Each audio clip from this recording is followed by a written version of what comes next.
name is Eric Cloward, and welcome to the Stoic Coffee Break. Would you like to be able to think like Socrates? Do you think that having his ability to question things and to observe things and pull them apart would help you to live a better life and to clarify your thinking? Well, you're in luck today. Today I'm going to be interviewing Donald J. Robertson. Now, Donald was on my podcast a few years ago. He's a noted author. He's written many books on philosophy, including How to Think Like a Roman Emperor. Most of them are focused on Stoicism, which is kind of his bread and butter at this time. He's also a cognitive behavioral therapist. And today we're going to be talking about his new book, How to Think Like Socrates. In it, he talks about the life of Socrates. He talks about how Socrates was influenced from different thinkers and how he developed his own way of questioning the world in a way to make more sense of it and to help us also be able to adopt these same techniques of questioning the world and understanding it in a much deeper and more significant way. So one thing I do have to point out is that my computer did its thing again where it switched the audio input. So my voice doesn't sound nearly as good as it should, even though I had my good mic up there. So I apologize for my sound quality on this one. And I'll make sure next time to double check and triple check before I do a recording. As always, thanks again for listening. And I hope you enjoy this conversation. Hello, friends. Thanks for joining me on the Stoic Coffee Break podcast. As you know, most of my episodes are just me talking about Stoicism and my take on different things and sharing wisdom with you. But every now and then, I like to do interviews with people that I think are interesting and have something that can benefit you. And today is one of my favorite podcast guests. This is the first time I've had a repeat on this. It's with Donald Robertson. And I had Donald on my podcast about 3 years ago. And at the time, I'd actually taken a break from the podcast, and his agent contacted me. And I've been thinking about restarting it. And so his was the first episode that I did restarting the podcast because it felt like the timing just kind of happened perfectly. And we had a great conversation. And so he's got a couple of books that are coming out. And today we're going to be talking about one of those, which is going to be coming out in the next. Do you know when the date is on that? It's the 19th of November in the US and Canada, and then in other regions it's a little bit different. Excellent. So it's all about Socrates, so we're going to get into that. And before we begin, I'll let Donald go ahead and introduce himself since he can do a better job than I can. And let's go ahead and get this conversation started. Well, thanks for having me back, Eric. I'm really looking forward to it. You know, I think I've probably published 2 books since the last time we spoke. I had that biography about Marcus Aurelius as well that came out earlier this year. It's unusual to have 2 books out in 1 year, actually, but it's just the way that things worked out. Still a bit post-pandemic and stuff's thrown us all out of sync. But I am Donald Robertson. I'm an author. I'm Scottish, as people can probably tell. Or am I? Because I'm now a naturalised Canadian citizen. I've lived in Canada for about 10 years. So I'm speaking to you today from the beautiful nation of Quebec and the city of Montreal. And I've written about 7 or 8-ish books about philosophy and psychotherapy. I wrote 3 books about Marcus Aurelius. And then I thought, for a change, write a book about somebody else. So this one's about my favourite philosopher, actually, is Socrates. I love Socrates. He's just such a rich and multifaceted and fascinating character. It kind of goes beyond other philosophers. And people often don't appreciate how dramatic his life was and colourful and interesting. So some philosophers, just turn up, sit in the library, write about big ideas and stuff. The story of their lives isn't necessarily all that interesting. But Socrates' thought is intertwined with his life, and his life is really interesting. It would make a good movie in some ways. So my background is that I did a degree in philosophy. That was how I started. And then my master's degree was at an interdisciplinary centre at Sheffield University, which combined sociology, philosophy, psychiatry, psychotherapy, and that got me started in this kind of interdisciplinary route. And I began studying Stoicism and its relationship with CBT. I went down a clinical career pathway rather than an academic one. And so I practiced as a psychotherapist for many years. And now most of my time is spent writing books and stuff like that. So yeah, that's who I am and why I'm I'm here today talking to you. I guess I should also say I'm one of the founders of the Modern Stoicism organization. So I've been involved for over a decade in running annual events and conferences and whatnot. That's my part of my involvement with Stoicism. Excellent. Excellent. Yeah, so the last time we were on here, we talked about the comic book, the graphic Yeah, novel that you had done about Marcus Aurelius called Verasmus, and that yeah. was definitely a different take on it, and Uh-huh. really enjoyed that one. And so, yeah, where to get started? There's so many questions that I had earlier, and now they're fleeing from my mind when I actually want to bring them up. But I just got your book. Uh-huh. Unfortunately haven't finished it. I was got the galleys for it just yesterday. Got it finally downloaded last night. It wouldn't show up on my Kindle for some reason, so I Uh-huh. downloaded the app that they had and I Technology. started using that. Yeah, it's like send it, give us your Kindle email address. We'll send it in and you're good to go. And I did it like 3 or 4 times and it never showed up. So I'm like, I'm still okay, impressed you've read some of it. That's a pretty good start. I won't spoil it for you and tell you what happens in the end. yeah. I think everyone knows how it ends for Socrates. Well, I mean, you start out Yeah, I at did. the beginning talking about his death and Yeah, the trial that happened with that. yeah. Why did you want to start with the trial? Why did you feel like it was important to put that up front? I don't know. I kind of keep doing that. Like when you're telling the story of a famous figure from history, sometimes um, I wanted to make sure that, to me, the beginning of a book is the most important part. Beginning and the end are the bits that most people remember in reality. And I thought, where will we start with Socrates? Often it's the case if you're going through someone's life in chronological order, the beginning of a person's life, in many cases, isn't that dramatic, right?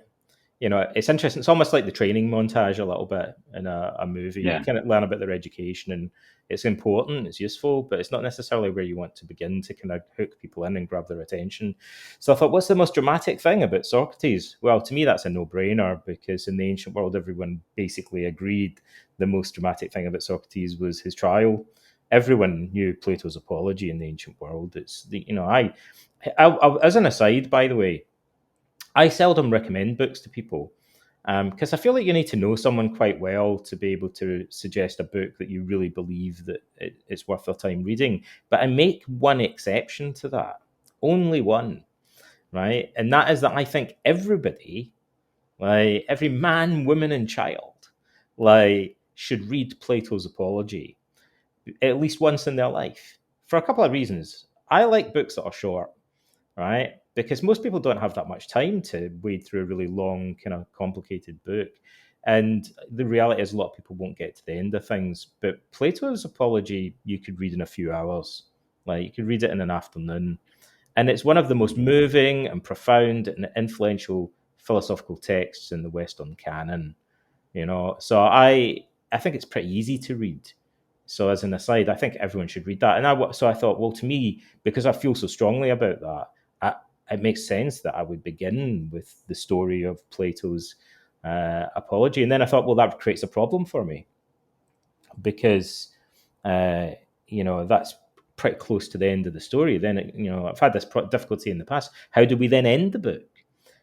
So I had to think about what would be an appropriate point to end the book, given that we've already had this trial at the beginning, and it created another problem for me, which is the story of Plato's Apology is pretty well known. So I thought some of my readers are going to be completely new to this and think, "Wow, I didn't know about any of this stuff." And then it's a fantastic place to start. And then other people will be like, "Well, I've read Plato's Apology at university, so I feel like you're kind of rehashing, old stuff." So I thought, if I tell this story, I need to carefully edit it. I need to focus on slightly different aspects of it.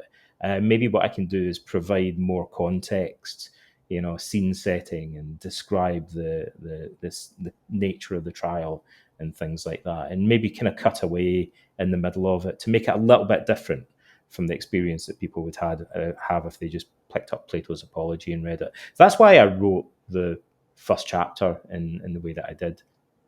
Hmm. Yeah, one thing I have noticed through reading it so far is that it does have a very cinematic approach. Like, I feel like this could easily be adapted into a movie almost as it's written. Like, you could easily storyboard, each of the sections, and Yeah. it's so. So for those of you who are interested in this, I've been really enjoying it so far. And like I said, I read 110 pages today just because one, I had some time, and two, I wanted to prepare for this interview. And I found that I could easily imagine what was happening. And so I appreciate the the kind of cinematic style that you Well, brought to it. I'd like to say something about that because actually, some people might view that cynically, might think, "Oh, you're trying to get a movie deal or something," and that's not the reason. It is deliberately written cinematically, but not for that reason. The reason that I wrote it in that way is, and this seems like an odd thing to say in a way, because I assume that all authors do this, but maybe they don't. When I'm writing a book, I think, how am I going to write this? How am I going to approach it? I ask myself what I would have wanted to read when I was 17 and I was just getting into philosophy.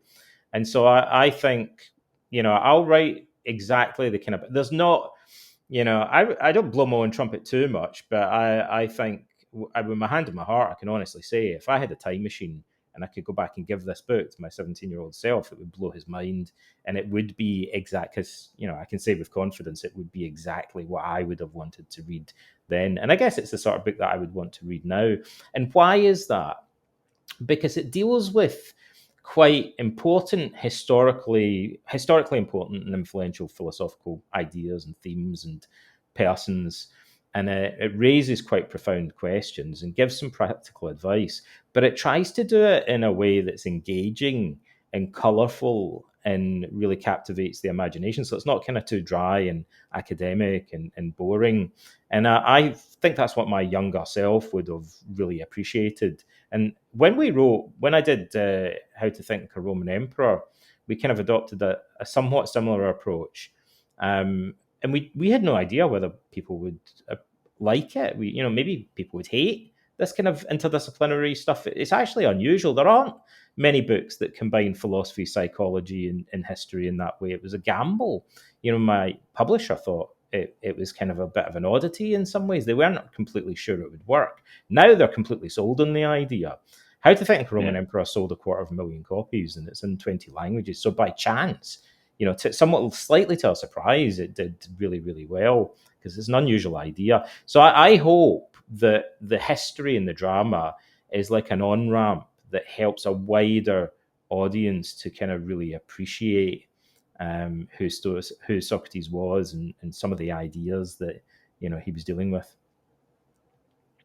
Yeah, absolutely. So one of the areas that I really liked, like I was saying earlier, was when he's talking to uh, Aspasia, who was well, I guess you can give us a better history of Well, who Aspasia was the and some background on shocking her. the shocking thing about her is that she's a woman, right? And I say that because in ancient Athens, women were not treated well, and didn't have a lot of status in society. But there's always exceptions that prove the rule, right? There's certain individuals that kind of stand out. But women were in classical Athens in some ways were worse off than slaves. The women to a large extent weren't even allowed to leave the home. Did you know in ancient Athenian theatre they wore masks, and we know that the masks of the male characters were brown and the masks of the female characters were white, and women were perceived as pallid because they didn't go out in the sun. Like Mm. they generally stayed indoors, so you don't really hear that much about the lives and thought of women. And Aspasia is one of those exceptions. She's a tantalizing figure because we don't know much about her. She was the courtesan and eventually, we believe, married Pericles, the most influential statesman. You could describe Pericles as the de facto ruler of the Athenian Empire at the height of its power. So Athens was a democracy, but he had absolute authority. He was the military commander in chief. He really ruled over Athens, and Aspasia became his wife, and so they were a kind of power couple in a sense. Um, she was very controversial in the ancient world. They called her a hooker, a prostitute. She may have been a high class courtesan, possibly. Or it might just have been kind of satire, or like people making fun of her. Um, because she was a woman, many people looked down on her and ridiculed her. Seems to have been she was a noble woman and one of these individuals who seemed to have had a kind of intellectual circle that surrounded them. We know there were a number of Socratic texts that refer to her, although several of them are lost now. There are tantalizing references to Socrates' relationship with her in Plato and in Xenophon. Now, I do something kind of sneaky in this book, but I'll justify it. It's one of the areas where I kind of make when we're dealing with Socrates, we're dealing with something called the Socratic Problem by historians, which is our evidence is somewhat ambiguous, right? So our main sources of evidence are, of course, the dialogues of Plato, which are semi-fictional in nature, believed to be so. So their reliability has a big question mark, and it's frustrating because we can't really know for sure which bits are authentic and which bits are dramatized by Plato. We have the dialogues of Xenophon, another of his students, which are also believed to be semi-fictional accounts of what Socrates said. Some people have described Plato's dialogues as what Plato thinks Socrates would have said if he had had that conversation. And other scholars think that they're more historically authentic. Our other source is a satire called The Clouds by Aristophanes, which was written and performed in Socrates' lifetime. But it's difficult to know what we can make of it because he's being roasted and satirized. And the depiction of him makes him look nothing like the way that Plato describes him. Aristophanes portrays him more as a natural philosopher or as a sophist. He says he has a building called the Thinkery, and he charges hefty fees for people to study philosophy there. So it doesn't sound anything like the Socrates of Plato's Apology. And then we have a bunch of anecdotes about him from later authors, the anecdotal tradition. And those are considered to be almost like hearsay, like anecdotes about the Buddha, for example.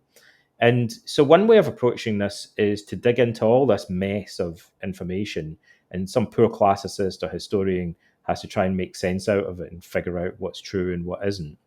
Or the other option is to say, well, in a sense, what matters more historically is the literary character of Socrates. Because, for instance, Marcus Aurelius, who lived 500 years later, looked up to Socrates and was greatly influenced by him. Epictetus idolizes Socrates. He's his main role model. But Epictetus had never met Socrates. He knew only the literary character of Socrates that had been handed down in plays and satires and anecdotes. So in a sense, this semi-fictional character that's constructed in ancient texts is what matters to us. So I approached it as a literary character and set aside some of the questions about historical authenticity. Now, with Aspasia, we don't know that much about her. She seems to have been, it's implied that she was an expert on rhetoric, which was very unusual for women, because women in ancient Athens did not give speeches. Among the many other things they did not normally do. They didn't go outside that much, right? So that would be odd, but it's implied she's an expert on rhetoric. Some people even claim that she had a hand in writing the famous funeral oration of Pericles, which is one of the most famous speeches of antiquity. Xenophon says she's an expert on matchmaking, which would kind of make more sense. Now, interesting, we're also told that Finarete, Socrates' mother, was an expert on matchmaking. So I speculate in passing that Socrates' mother may have known Aspasia, and perhaps that would help to explain how Socrates came to know her. But the two characters, Socrates and Aspasia, are repeatedly linked in the ancient world, but it's not clear exactly what her influence on him was. Now, the other piece of evidence that is weak evidence, but it makes for a better story, is there's a character called Diotima in a dialogue by Plato called the Symposium, which is a masterpiece. It's one of Plato's most important dialogues. And Socrates says, I met this priestess called Diotima. And he even implies a date. He says it was 10 years before the plague of Athens. So that allows us to kind of roughly date when he had this. And he relates this whole conversation that he had with her about the art of love. Now, some people, like, for example, Armand Dangour in his recent book, Socrates in Love, which is one of my favourite books about Socrates. He's a classicist in England.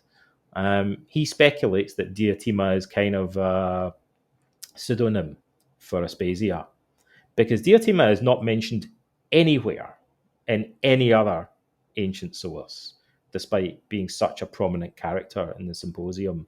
And there are hints that she could be Aspasia, and she certainly sounds like a similar character potentially. She's an expert in the art of love. Aspasia taught Socrates about matchmaking, so they seem to be talking about related things.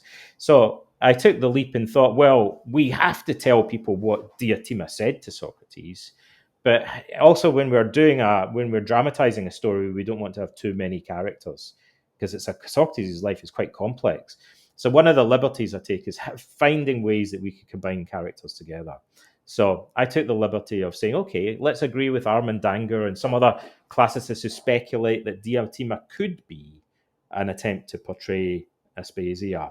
And let's imagine that this is what she says to Socrates is what he learned from Aspasia. And if not, maybe he learned similar kinds of things. He probably did have conversations with her about matchmaking and love and similar themes.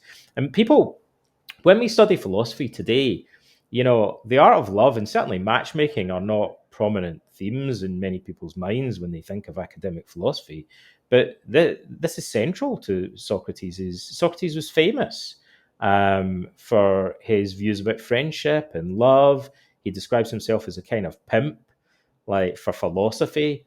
Everything Socrates says is ironic and he's one of these guys that's always joking in a sense. He seems like he's being humorous or joking, not entirely serious, but simultaneously he seems like he's deadly serious, right? He has this kind of serious humor, which is one of the things that's really magnetic, but also kind of frustrating about him at times.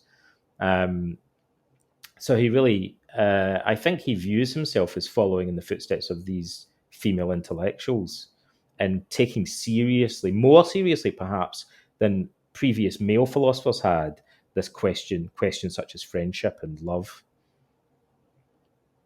Yeah. No, I remember. So I actually just finished my book. I had a publisher contact me a couple of months ago, and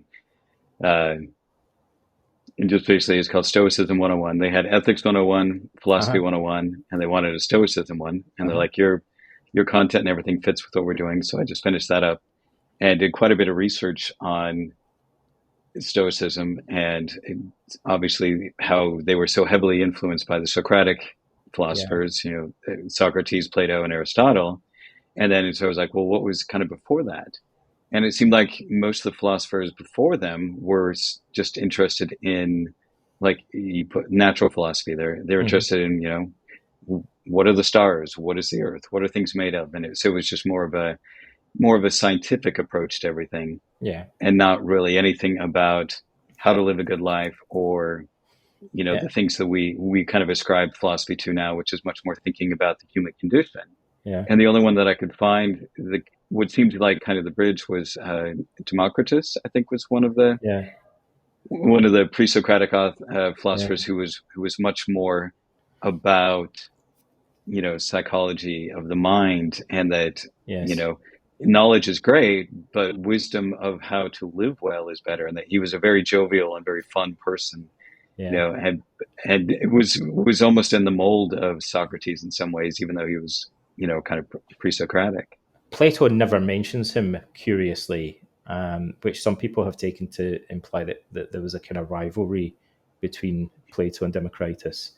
And Socrates, in the ancient world, so the picture of the pre-Socratics, first of all, it's interesting that we measure the history of philosophy in terms of pre-Socratic and post-Socratic, right? He's like it's like before and after Elvis or something like that. It's this kind of seminal point in the history of the subject, a turning point.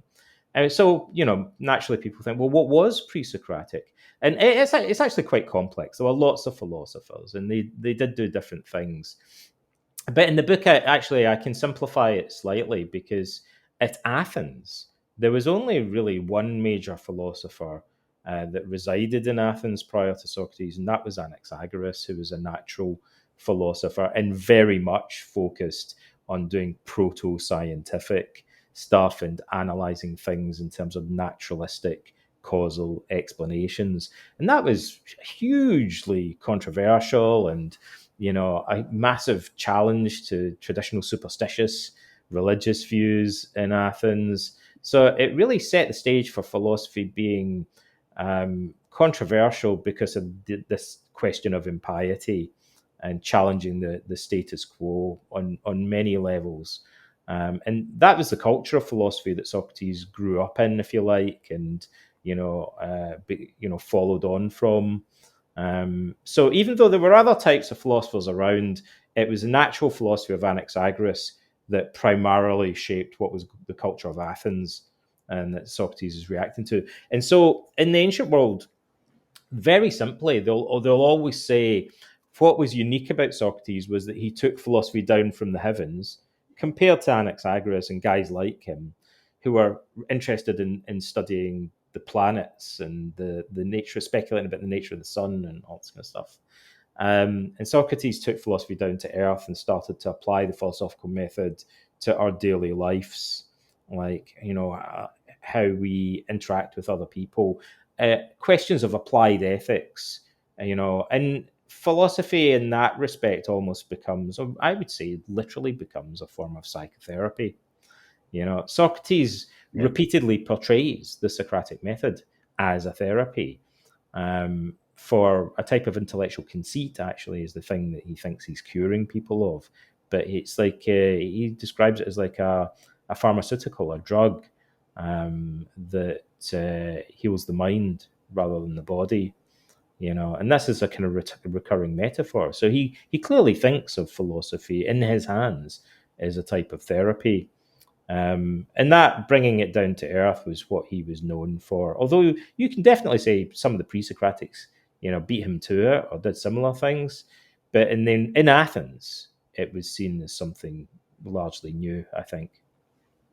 Yeah, and I think some of it was because his approach was something, because of his intelligence and his ability to ask all of these questions, that his approach was something that wasn't just something he understood, but something that could be taught and learned from him as well. And I think that was what was even more remarkable from him. Meaning, it's one thing to know something and to be able to do it, and another thing to be able to teach it well. Wow. And that was something that he was able to do, I think, partially because of his example. I think this is one of the reasons he was made to drink hemlock. There are many reasons. For Socrates' execution was overdetermined. There might even be half a dozen reasons why the Athenians decided to execute him, right? But I think one of them that's seldom mentioned is that even if this was already being placed in question in Athens, nevertheless, the prevailing traditional conservative view in Athens was that virtue belonged primarily to people of noble birth, and that it was primarily men that were virtuous, and that slaves and women might have some virtue, but of an inferior sort. And so the question of whether virtue could be taught was a big question at the time that threatened the social hierarchy and the status quo. And even if, like Protagoras, for example, you believed that virtue could be taught, he mainly taught young, wealthy Athenian male citizens, right? Yeah. And he may have assumed it can be taught, but the only ones that are receptive to it are basically people of wealth and influence and noble birth, and mainly young men. Socrates was actually renowned for, without a shadow of doubt, for doing philosophy. First of all, for doing philosophy in weird locations, like in the agora, in shops and things like that, in a saddlery, in a shoe shop, and so on. By the way, I'll digress for a minute and tell you a piece of trivia about that before I come back to talking about who he did philosophy with.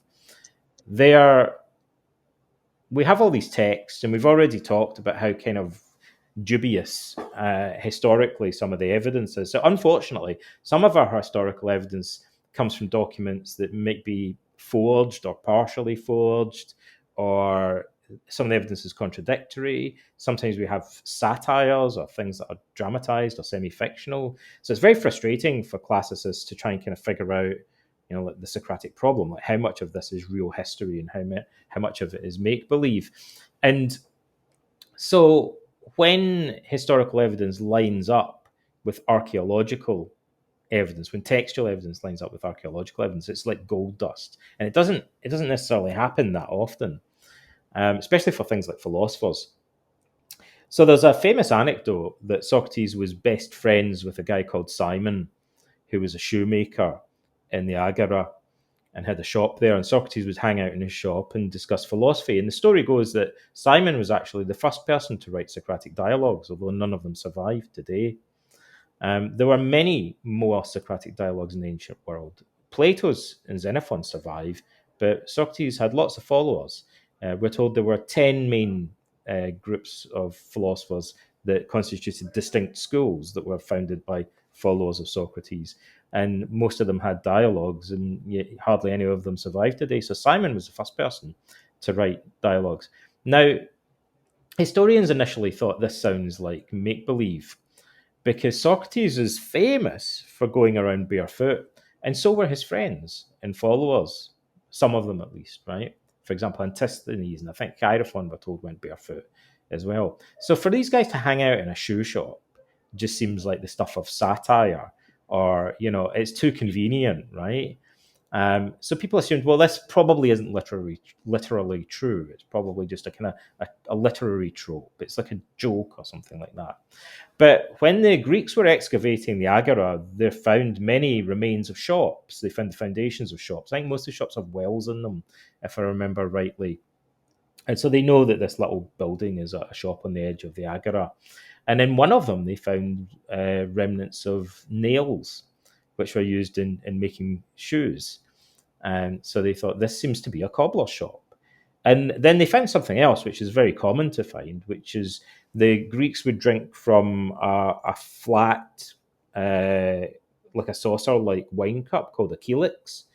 And so we found lots of these. They're cheap and made from terracotta, and they're painted. You can find them everywhere, right? And they found a broken fragment from the base of a calyx. But usually people scratch their names on the base of the calyx, right? And in this cobbler's shop, they found a fragment of calyx that has the name Simon scratched on it. That's like, when you pulled that out of the ground, the archaeologists that found it must have thought, is this a prank? Like, did someone plant this here? Right? No way. So there was literally a guy called Simon that owned a shoe shop in the Agora in ancient Athens. Is this the guy, the real guy that Socrates? So did Socrates really sit around with no shoes on, in this shoemaker's shop all the time, and have all his buddies with no shoes? And this guy probably thought, are you guys going to buy shoes from me eventually? You're not doing anything for my business here. So Socrates did philosophy with people like Simon and his customers, but he also did philosophy with foreigners, Athenians, rich people, poor people, older people, younger people, with slaves, and with women, and including male and female prostitutes, right? So he had a very, it's no coincidence that we're told that he does philosophy in the street, in the Agora, and like doing it in a shopping mall, and in people's houses, in the parks, down in the harbour, he's shown doing philosophy with his friends. I mean, Plato depicts Socrates walking along the street and bumping into people and getting into philosophical debates with them. He really was a street philosopher. And that wasn't common. Philosophers usually would have people come round their house and they'd give lectures, or they'd have a particular location where they were known for speaking in one of the parks. For example, in the Academy Park where Plato taught, women weren't allowed and foreigners weren't allowed either. Plato had a school outside the park, and he definitely had foreign students. We're told that Plato had 2 female students, but they had to disguise themselves as men. There's a kind of story about that, right? But Socrates, by contrast, is just going around freely doing philosophy with all and sundry. And I think that's one of his characteristic features, is this kind of openness that's somewhat out of character for intellectuals of that period. And that's part of that. I think that's why they made him drink hemlock. The idea that a slave might be able to, if virtue is teachable, then can anybody learn it? Could women learn virtue? Could slaves learn virtue? Could poor people learn virtue? I mean, that rocks the boat, right? Some people are going to hate that idea. It challenges the social hierarchy. And that's not often mentioned, but I believe that's one of the things that would have upset some powerful conservative forces in Athenian society. Yeah, that was one of the things I was just before we hopped on this call, I got to the end of the that kind of first interrogation with Protagoras, and I love the conclusion they come into in that, he's like, well, these different, wisdom, courage, justice, they're just all parts of virtue. And so he's like, well, really? And he's like, yeah, like, well, so what you're saying then is a courageous man could, not practice wisdom. And he's like, correct. And then he breaks it down where rather than just taking that at face value, I love it how he twists the knife and says, courage can only be informed by wisdom, in that you have to know what you should fear or not fear. So, you know, I mean, that's what courage is knowing what you should be afraid of or not and proceeding wisely. Otherwise, you're just foolhardy or you're a coward, this and is that's it's a really important point. It's in the Protagoras. It's in many of the other dialogues. This is still an issue today in modern. So, for example, there are many modern influencers in the self-improvement field that emphasize self-discipline, right? But they don't necessarily emphasize moral wisdom. And I come across this all the time when I'm talking to people about their views on self-improvement. Socrates would have said, to cut a long story short, as you now know, because Socrates gets to these points by going all around the houses, questioning people, or really digging into it. So what we get is the bullet point version. Like we say, this is kind of what he was implying, or this is where he arrives, but he follows the whole path to get there and tries to justify the point he's making in conversation with people like Protagoras. But the bullet point version of it would be, like, is self-discipline isn't a virtue unless it's informed by wisdom. Criminals, serial killers exhibit self-discipline. Someone might exhibit self-discipline out of abject cowardice, like, because it might be that they exhibit tremendous self-discipline as a method of avoiding their fears, right? Someone might exhibit courage, as Plato points out in the Phaedo. Ironically, people often exhibit what seems like courage out of fear, because they'll face some things that other people are afraid of because they're terrified of something else that perhaps isn't worth being afraid of. People might exhibit self-discipline seemingly in one area because they lack discipline in another area. I know, for example, someone who's a drug addict might lack self-discipline, you could say, but they might show extraordinary discipline in terms of obtaining the money that they need to buy the drugs, right? So do they have self-discipline? Do they lack it? They have something that resembles discipline, or they may have something that resembles courage. But our language is confusing. Socrates wants to say we might be better off to use a different word, because they don't have the virtue of self-discipline or the virtue of courage. These aren't admirable qualities. So when you get influencers that go on about how to develop self-discipline, you think, but are you really developing the virtue of self-discipline? Or is the type of self-discipline you're purveying just a tool that could be used wisely or foolishly, for good or for evil? Like, in itself, it's not intrinsically good, in the way that you're portraying it. This is why sometimes people debate whether creativity is a virtue. Creativity is useful, but you could be creative at committing genocide or torturing small children. Or whatever. Like, it doesn't necessarily mean that creativity in itself. It depends what you use it for. Socrates is always making this point, that we're always falling into the trap of confusing kind of means and end, and failing to keep, he's always bringing us back to the point that it's the way that we use things that determines whether they're good or bad, or wise or foolish. And it's this type of moral wisdom or practical wisdom that seems to be the goal of life, like the key to differentiating between good things and bad things. I can't emphasize enough how that's completely, even today, lacking in a great deal of self-improvement literature. So actually, I mean, I'll put it even more boldly. Like, I think there are people that read, there are lots of self-help books, for example, that teach you how to be more productive at work and things like that, right? And Yep. you could read all those books and become amazing at time management and amazing at managing like your habits and developing self-discipline. And then one day you might be lying on your deathbed and look back on these tremendous achievements that you've had by following these routines, to be incredibly productive. And you might look back on it and think, I don't know if it was worthwhile. Like, was that actually, was I being really efficient at going in completely the wrong direction?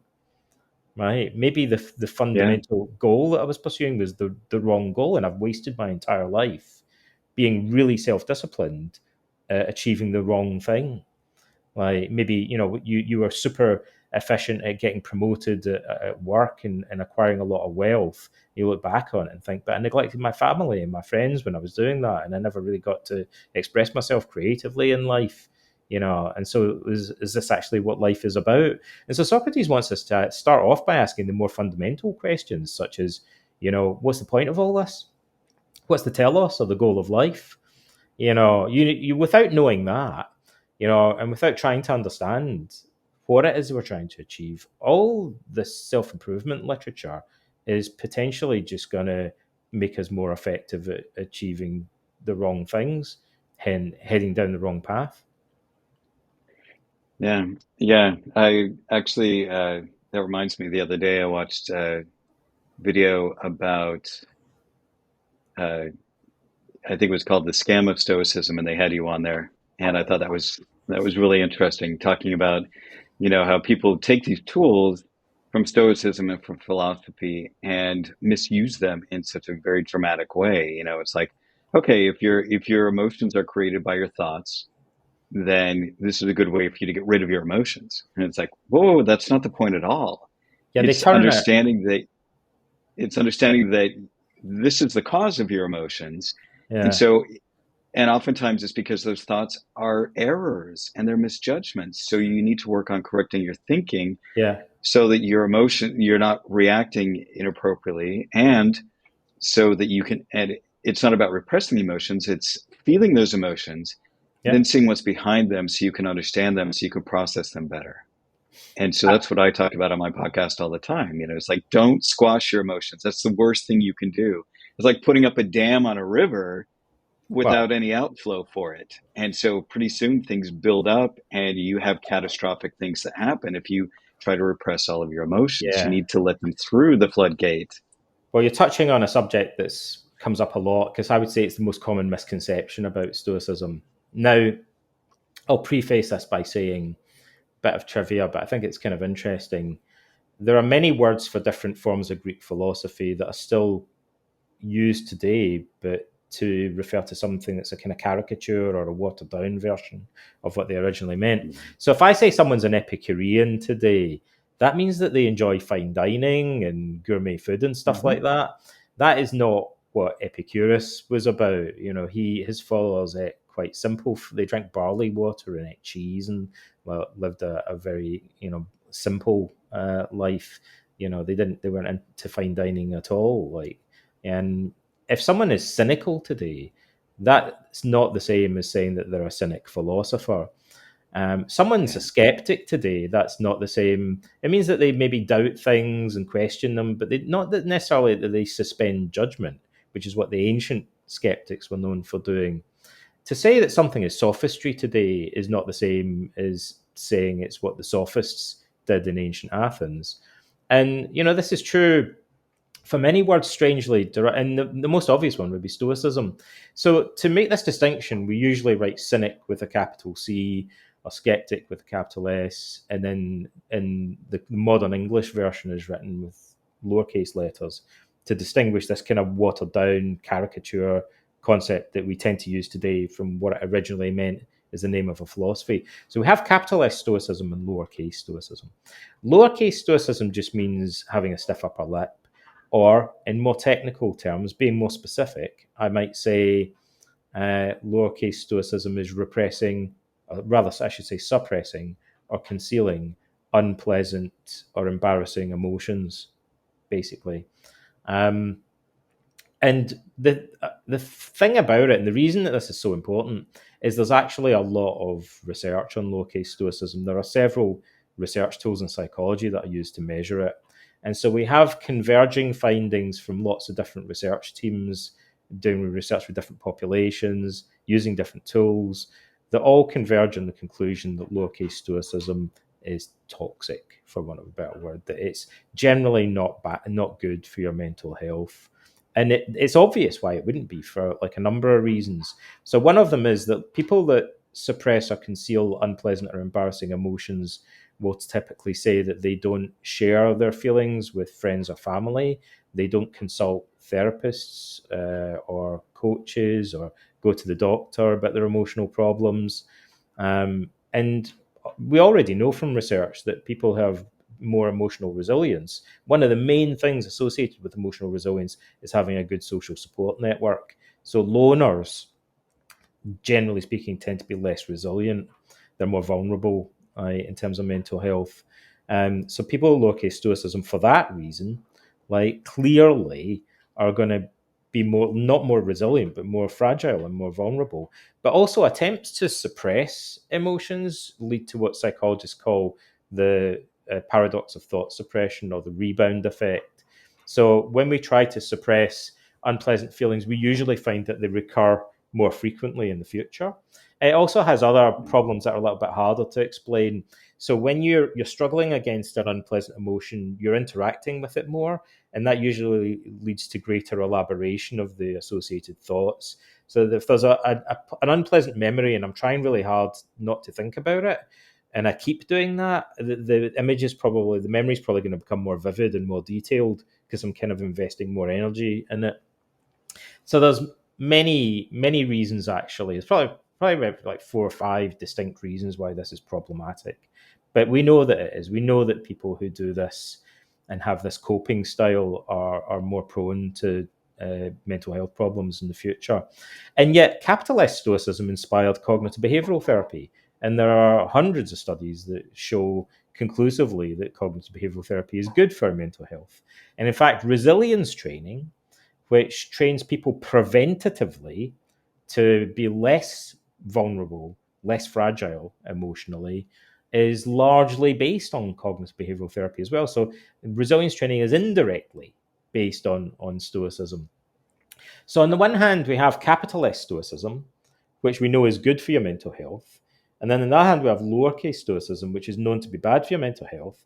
And on the internet, you have loads of people who don't know the difference between these two things and conflate them together. So that's what I like to call a dog's breakfast, right? It's a complete mess, and consists in misleading people and giving them, measurably bad advice about mental health.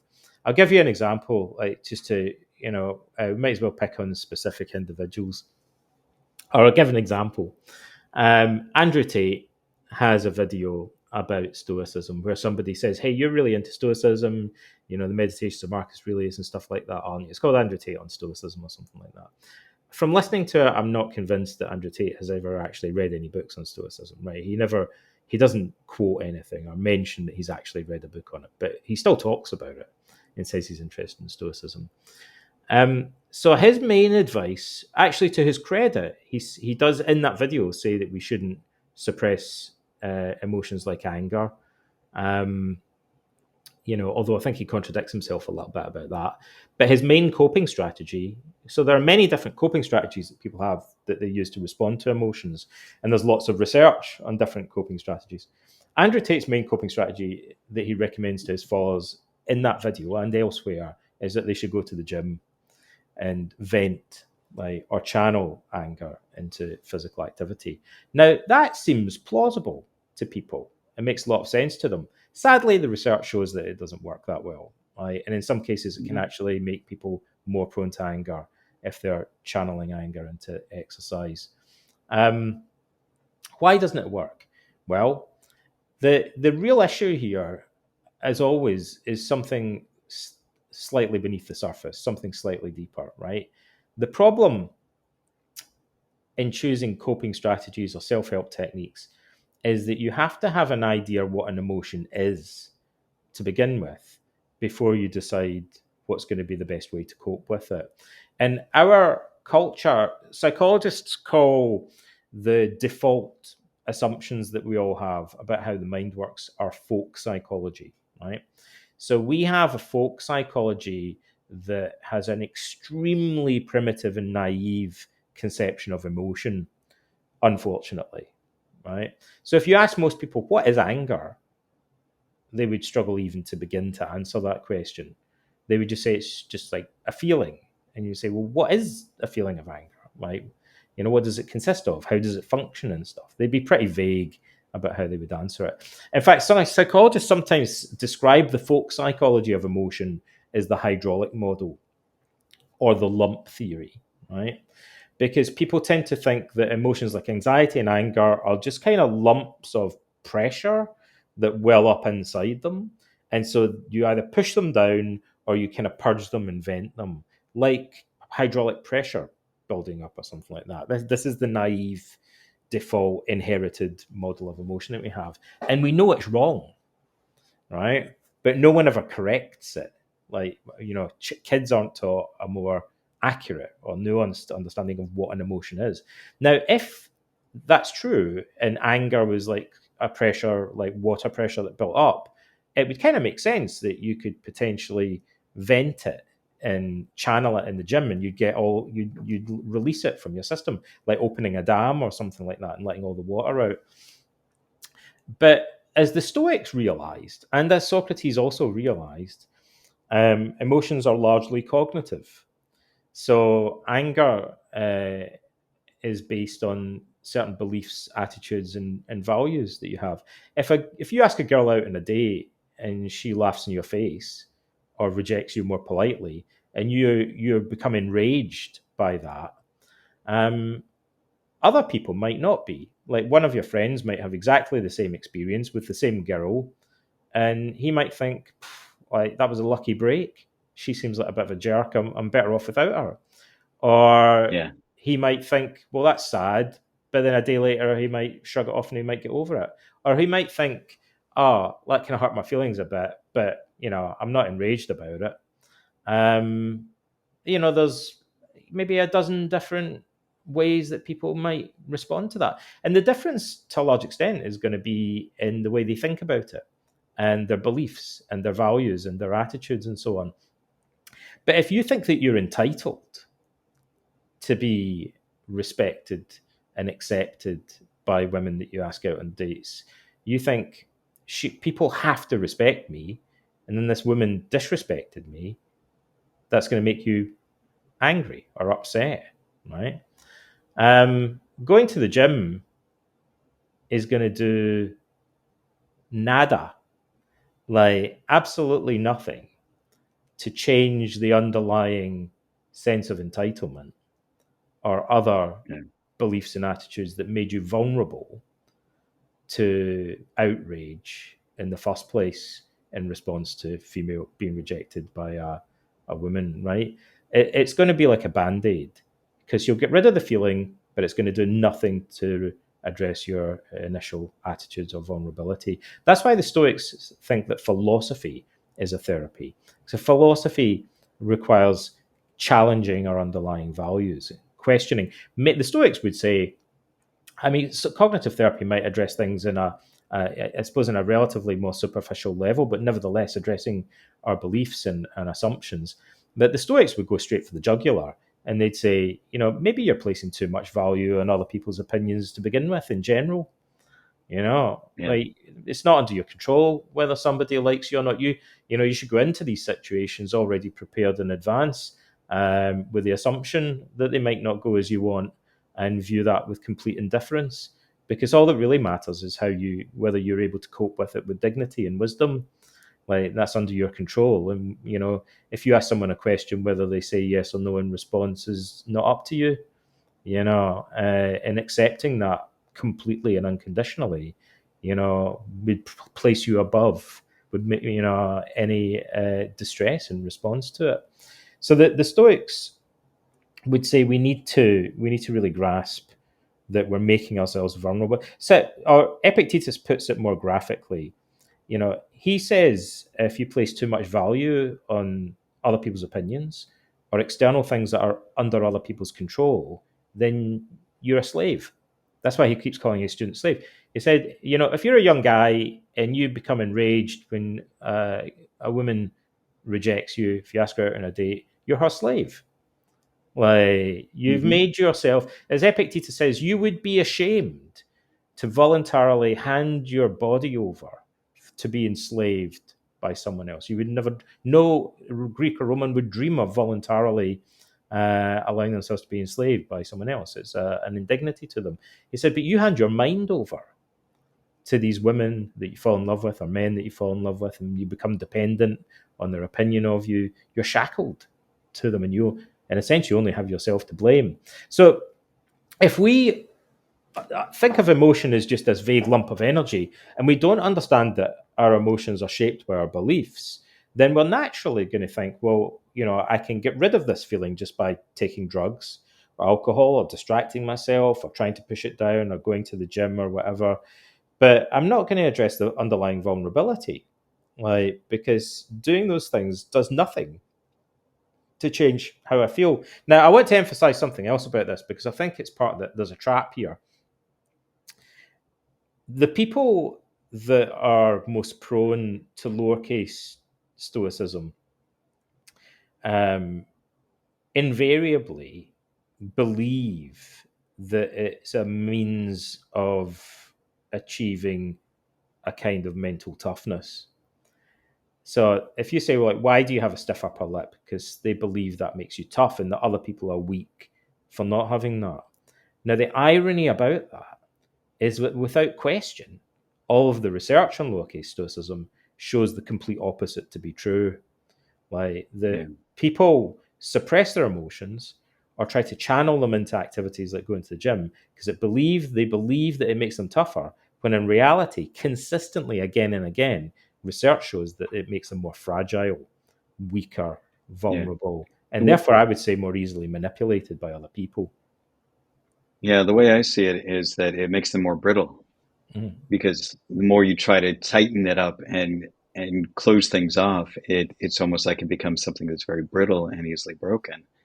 And for me, one of the things that once I found Stoicism, was like, oh my gosh, this is a much better way of doing things. I really liked, going back on what you said earlier about, understanding your reputation is not under your control. So you don't worry about what other people think of you, and because you have absolutely no control over it. And what that does for me is that I've been able to use that understanding to be much more vulnerable, to be much more honest, and practice what I call radical candor, meaning radical honesty is telling that everything you say is true. Radical candor is saying that everything is true and candid and vulnerable, and that you try to be open about things. So, because when somebody says, can I be candid with you? That means it's like, no, I haven't been lying to you before, but I really want to show you what's really going on behind the curtain. And I found that because I don't worry about what other people think of me, because it's completely outside of my control, I can be much more honest with people, and I can be much more sincere with people. I can tell my friends, there's a good friend of mine here. He's just like one of the most handsome men I've ever met. I'm straight, but he's incredibly handsome, and he's so tenderhearted and such a sweet guy. And I tell him that. I'm like, you are one of the most handsome people I know. And it's not an embarrassing thing, because he knows I'm not trying to hit on him or anything. I'm just like, dude, but you're also one of the most tenderhearted people I know. And those are things that I love about you. And I can be open and honest like that, because I'm not saying it to try and get anything from him. I'm saying it because I want to express how I feel about him and how good of a friend I think he is. Wouldn't it be great if everyone could agree to be like that all of the time? And Stuart, I think Socrates has got candor in that sense. I think one of the famous things about Socrates is that he denied that he was wise, and he often makes fun of himself. He often says that he's not sure about certain things. we call this Socratic irony. Like many, some people think he's affecting ignorance about different subjects, but I think it's really quite integral to his character. I believe, and as you'll see, I've said this in the book, that some scholars say it looks like Socrates. Socrates says in the Apology, Plato portrays him saying that when the oracle announced no man is wiser than Socrates, he attempted to test this by looking for initially the wisest people that he could find. Protagoras is an obvious candidate because he was called the wisest man alive by his followers. And the term sophist basically means wise man. He professed to be a wise man. So, if Socrates wants to find out if people are wiser than him or if they're not, he would initially want to go to someone like Protagoras. But he says that he found these people conceited. And I think what the dialogue with Protagoras and the other dialogues show is that the sophists are defensive because they have a reputation to protect. They can't admit that they're wrong. And actually, they made money by proving that they could win rhetorical debates. It's all about winning arguments, right? That's what they make the big bucks from, and that's what their reputation is based on. So they couldn't be seen to lose face by losing arguments. And I think Socrates came to the conclusion that that made them not particularly useful as partners for philosophical dialogue. And increasingly, he seems to shift his attention, not exclusively, but more, he spends more time speaking to the youth of Athens. And as we said, he speaks to slaves and prostitutes, and as well as these intellectuals. Now, one advantage, you might think, why did Socrates bother speaking to uneducated people and young people rather than just focusing on speaking to great poets and politicians and wise men and so on?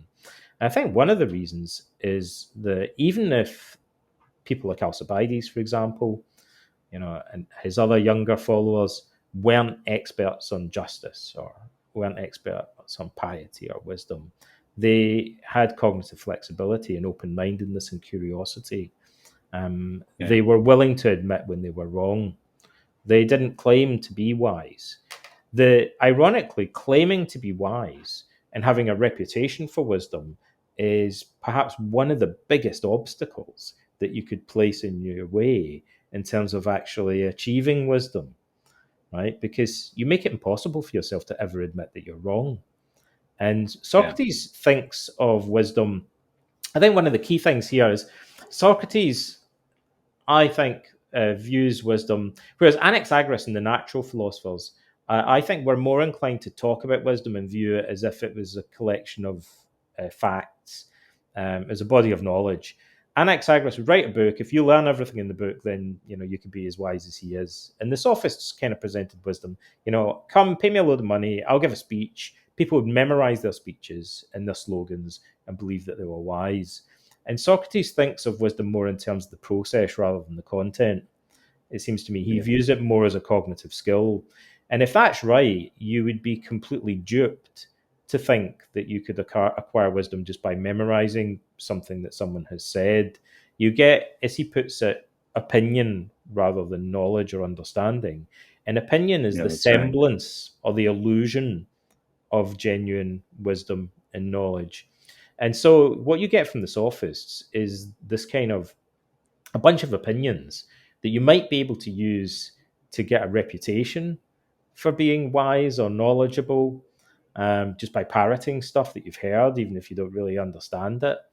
But you'll never attain genuine wisdom, which would be the ability to think for yourself and figure things out. You need to be willing to admit that you're wrong. Epicurus was famous for saying this, but Socrates, it seems to me, says in Plato's dialogues, maybe not as bluntly, but he basically implies that in a debate, the sophists were all about winning. But Socrates thinks the person that gains most from a debate is the person who loses it. Because if he's sincerely, attempting to put his point across, his perspective across with candor, and then comes to the conclusion that he was wrong about something, he's gained wisdom. Like something's changed. Like it's improved him.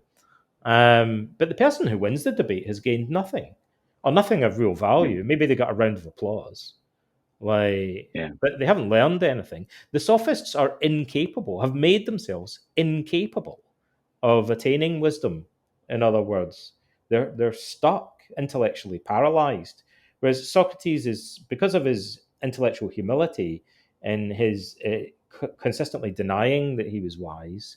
Sometimes that frustrates people because they think he contradicts himself in Plato's dialogues. He seems to change his mind. Sometimes it's unclear what he's saying, or his arguments are inconclusive. But so why do we view him as wise? Because of his sincere attempts to question things and explore ideas. I think his wisdom consists in his ability to think. Like it's an activity, a process that he's engaged in.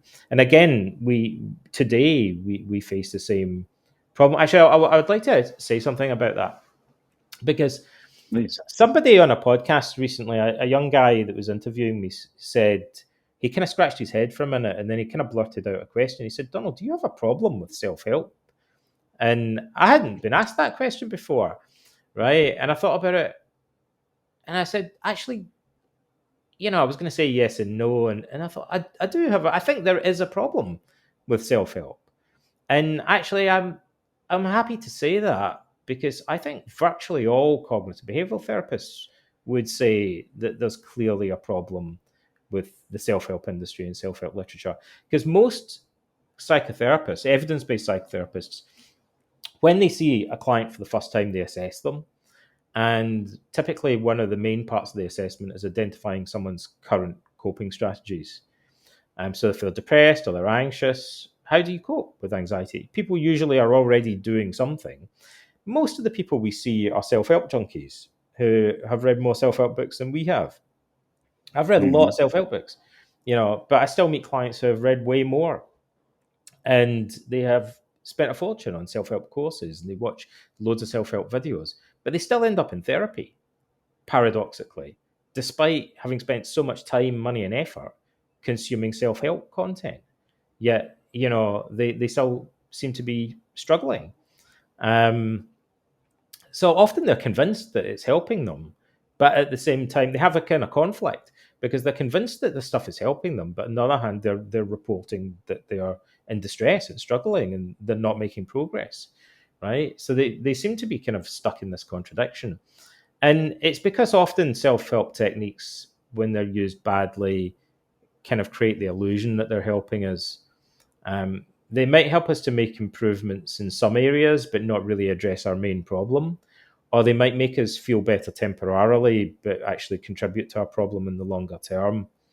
I mean, very simply, almost any self-help technique can be turned into a form of subtle avoidance if you're not careful, and that can contribute to the problem. Or it can be a diversion. I'll give you an example of that. I think is the main one. If there are certain self-help communities, and I guess I'm thinking partly of the manosphere, but not exclusively, where people are doing lots of self-improvement stuff and consuming lots of self-improvement material, but the people doing it seem really angry. And some of the influencers seem really angry. And the comments on their videos are just full of rage and spite and hatred and sarcasm and stuff. Like, they're really, really angry. So you kind of think, dude, this is self-improvement. Doesn't seem to be improving you in that regard. And in fact, it's kind of making your anger worse. But they believe that they're improving their confidence or their self-discipline. And maybe they're right. But someone else looking at them from the outside might be like, that's not your main problem, buddy. Like, maybe your reason your girlfriend left you is because of all your rage, right? Maybe a lot of your interpersonal problems, your problems at work and things like that, because you're super angry, right? And so although you feel that you're making improvement, you're doing all your journaling and all that, you're improving the wrong areas. You're not really addressing your most obvious problem. I think that's glaringly obvious. Like, the internet is awash with these guys that go on and on about self-improvement, but are clearly some of the angriest people you'd ever meet. And their anger is probably highly toxic A lot of these dudes are really angry because they don't have girlfriends, and you think, I'm not surprised you don't have a girlfriend. Like, you're consumed with rage. Like, that's not going to help your relationship, right? You don't need to be a psychotherapist, or you don't need to be a rocket scientist to spot the contradiction there, to spot the problem there, right? So one of the other problems with self-help that's related to this is any rule or strategy or maxim, if it's used by someone wise, might be used wisely in a healthy way. But if it's used by someone who's foolish, it could be used badly in an unhealthy, in a foolish way. And people tend to apply coping strategies, rules, and maxims too rigidly. So they work in some situations, but they don't work in others. And the problem is that people get hooked on rules and strategies and maxims because they seem to work in some situations, and they'll typically keep then using them in other situations where they're not working very well, relentlessly, even though they're clearly not working, right? We find that all the time in psychotherapy. The clients will be like, but I think this works, but it doesn't work in every situation, right? I'll give you an example. Mindfulness is a great strategy. Actually, it's one of the better ones. Some strategies are rubbish and hardly ever work. And then some strategies work like most of the time. But no strategy works 100% of the time, right? And it might be the 1% of the time when it doesn't work that's crucial, actually, in many cases. So mindfulness is a pretty general purpose strategy. It's used a lot in modern CBT. Okay, but any cognitive therapist will tell you there's loads of situations where it can backfire, especially if it's not used wisely. So someone with hypochondria or health anxiety will typically pay a lot of attention to their body. They'll notice any slight flutter in their heart. They'll become really aware of any slight twinge and or ache or pain that they hadn't experienced before, right? They're constantly threat monitoring or symptom monitoring their body. Practicing mindfulness meditation can potentially just amplify that if they're not careful, scanning their body. I'll give you another one: social anxiety disorder. People, we know, all the research on social anxiety shows that it's to a large extent driven by self-focused attention or self-consciousness. The problem there is most self-help strategies increase self-focused attention. So practicing mindfulness while you're giving a wedding speech, if you're prone to social phobia or social anxiety disorder, there's a pretty good chance that you're just going to heighten your self-focused attention and make yourself even more anxious and self-conscious than you. Because the cure, like the remedy we normally do, is to train people to focus their attention more on the audience, which is potentially antagonistic to mindfulness practice, right? So I'm sure there might be another way of adapting mindfulness so that it would work in that situation. But the problem is that when people are under stress or when they're anxious, they usually apply strategies more rigidly, right? I'll give you another example, right? Jordan Peterson has one of the best-selling self-help, self-improvement books past few years. It's literally called 12 Rules, right? And it's based around this idea that you can give people formulas for self-improvement. So those rules might work in some. One of his rules, for example, is, you could pick any one of them. But one of them actually is that you should tell the truth or at least never lie. Now, interestingly, that is literally one of the definitions of justice that Socrates critiques in his dialogues 2,400 years ago, right? Yeah. So Socrates says to one of his 15-year-old male Athenian students, what is it you're trying to do in terms of, this guy's a self-improvement junkie. He's got a library of books. He says he's desperately trying to improve himself. And Socrates says, well, how are you trying to improve yourself? And he says, I want to become just, like a great leader. And so Socrates says, well, how would you define like justice, the strength of character that you want to achieve? And he says, well, for example, the opposite of it, or injustice, would consist in things like lying and stealing. And Socrates says, okay, so lying is something that you want to avoid, right? As Jordan Peterson says, right? What if you're an elected general and you lie to the enemy in the middle of a war? Would that be considered unjust, or might it be considered acceptable or appropriate behavior? you try to deceive your enemies in warfare. You say, well, that's a bit different, right? Socrates says, what if you are a parent and you need to give your child medicine, but in order to get them to accept it, you have to hide it in their food, like, because there's another way to take the medicine that they need to get better. And he says, okay, people do that, but it's not considered unjust or whatever like that. That would be an exception. Socrates says, and this is a famous example in philosophy, what if your friend is suicidal and they ask you where you've hidden their dagger? And he said, well, okay, that's different. Then, then maybe I would lie to them. Maybe I can white lie and I'm doing it for their benefit. So again, Socrates is always trying to get people to think outside the box and question these formulaic rules, right? But the problem is that when people are under duress, they're more likely. You might say, as when I've spoken to people about this, they say, well, Jordan Peterson doesn't mean this literally, right? He seems to be aware that there needs to be some flexibility in interpreting these rules. Problem is that flexibility goes out of the window when people are highly anxious, depressed, or under stress, or they're really angry. And then even if they normally interpret a rule of strategy more flexibly, in those situations, they'll tend to cling on to it like clutching at straws and apply it more rigidly. And that can get into problems. I mean, the other one, that kind of related one, is a lot of clients in therapy have the deep-seated belief that they need to always speak their mind, right? That they're entitled to speak their mind, and that it's kind of offensive to them if people try and say that they shouldn't speak their mind.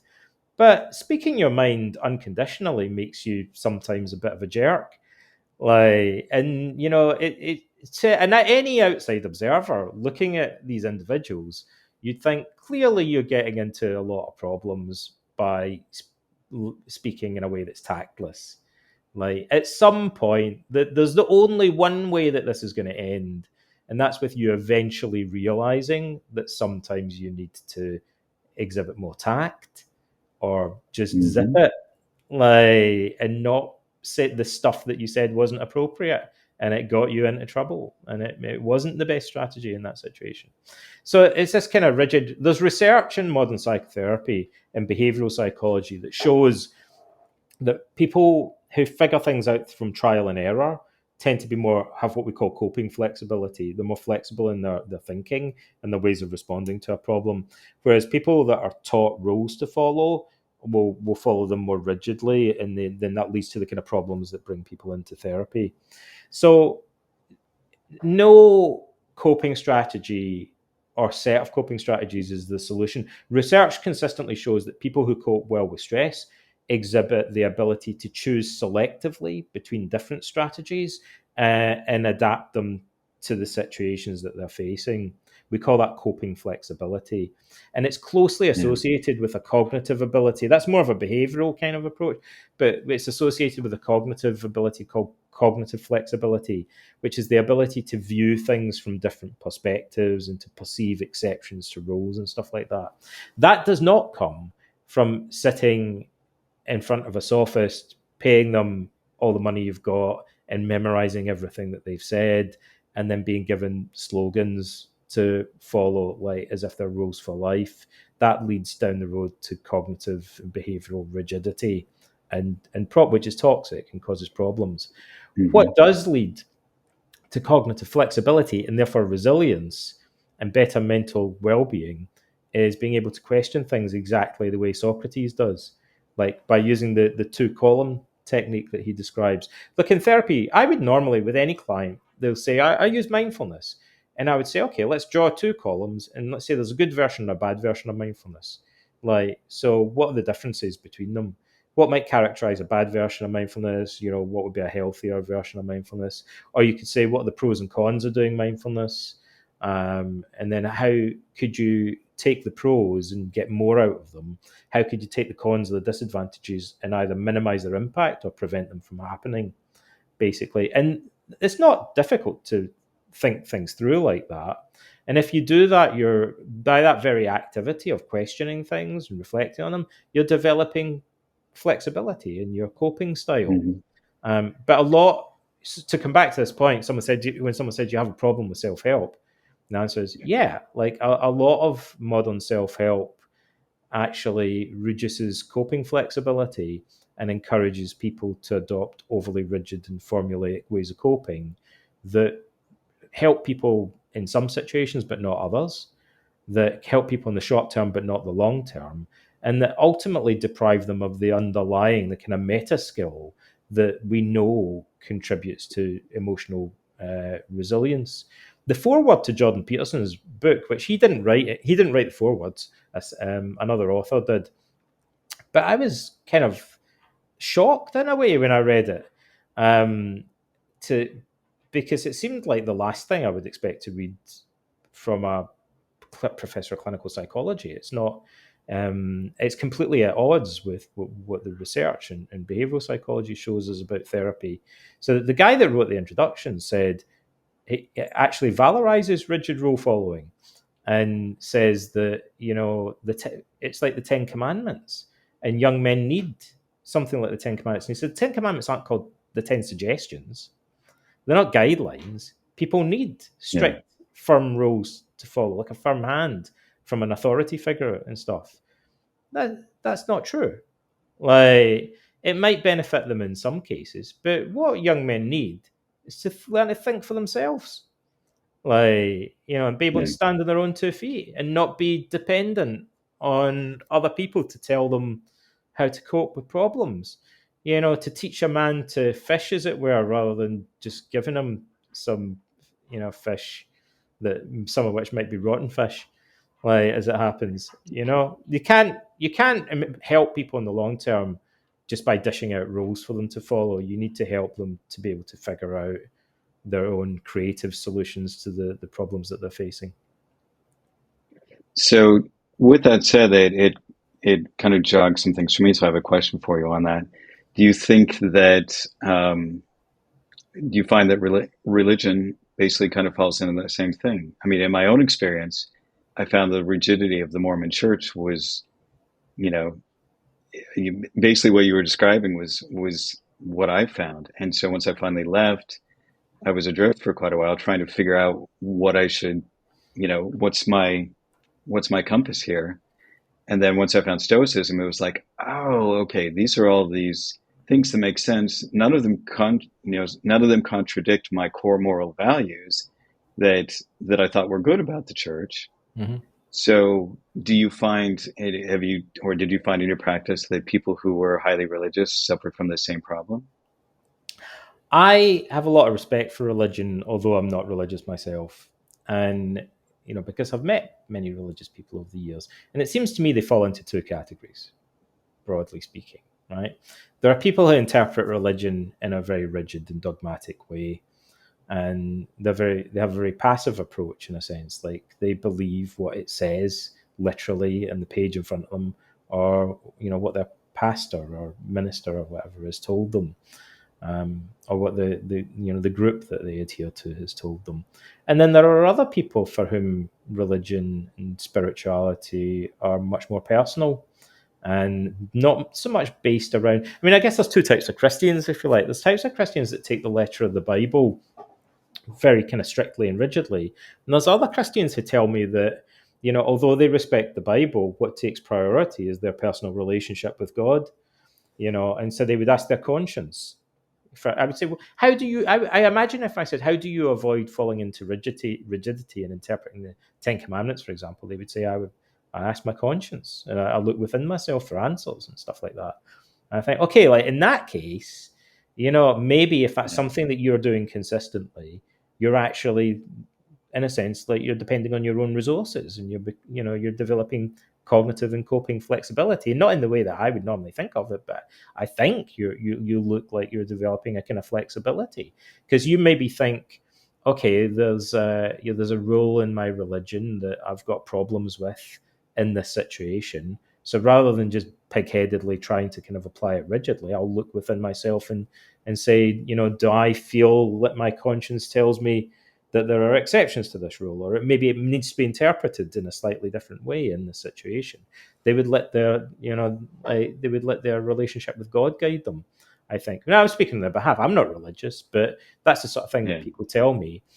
One thing I'd say about mental health and religion is that there's a type of obsessive compulsive disorder that's particularly associated with religious beliefs and rituals. It's like a subtype of OCD. And so definitely in psychotherapy, we see people who are kind of tortured by a very strict moral conscience, and cling very rigidly. Again, it's this thing of the more OCD is an anxiety disorder.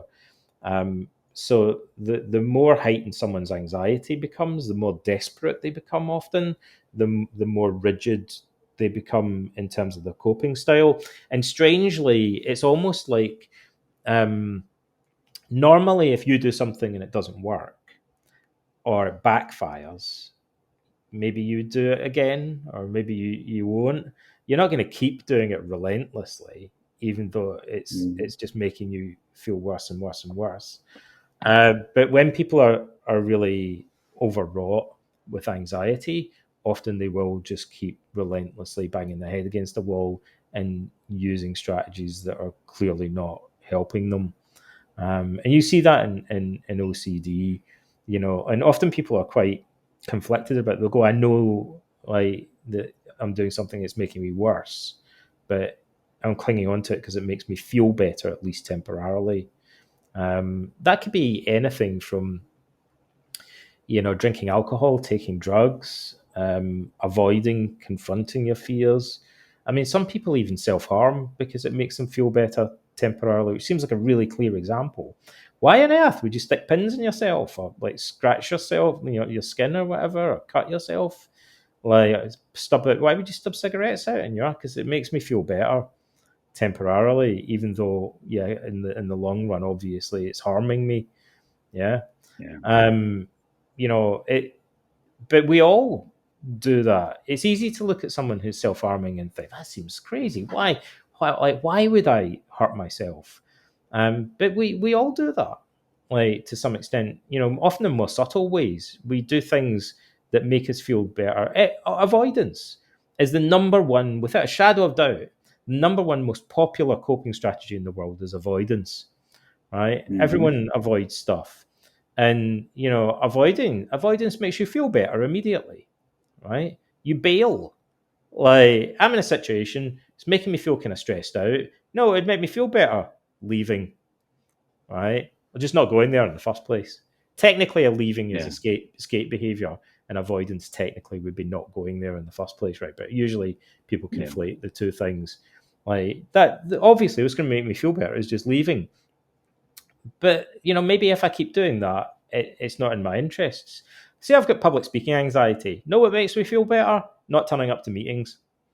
Like, that immediately solves the problem. No more anxiety. But maybe in the long term, it's not going to work out well if I get sacked, right? So that's just as crazy as self-harming behavior, right? We all do that kind of stuff, and even some self-improvement techniques, like I say, will get exploited. If the drive to avoidance is very powerful and the kind of rationalization of it, people will end up. Some people practice mindfulness techniques, in many different ways. Even something as healthy as that, people will say, I'll sit home and I'll listen to a CD or practice my mindfulness instead of going out and applying for a job because I'm scared of interviews, or it can just become anything can become a technique of avoidance if we're not careful. But I think see that becoming like a disconnection. So the Socratic method helps us because, I would say that in the simplest possible way, just taking the strategies that we're employing and really thinking carefully about what the pros and cons are, questioning things, whether there's exceptions to certain rules that we follow, just a general knack of thinking outside the box, in the way that Socrates taught his students to. He said, I'll give you an example. When he's speaking to Euthydemus, you can get lost in the weeds. Like, Socrates says a lot of things, or a lot of things are attributed to him. And one is Xenophon. Some of Xenophon's dialogues to me are much more obviously like cognitive therapy than most of Plato's dialogues. There's therapeutic ideas in Plato, but some of Xenophon's dialogues look just like a form of cognitive therapy. And there's one where when he's talking to Euthydemus, I mentioned that earlier, the guy says to him, this probably 15-year-old kid says, okay, Socrates, you're right. This self-help stuff, it's not really helped me. I need to radically reconsider what I'm doing here. Maybe philosophy can help me. Where's the best place to start, though? Good question. Like, where would you begin? And Socrates says that you should begin by basically considering uh, what the goal of life is. He says, do you know the difference between good and bad? And Euthydemus is like, well, I think so.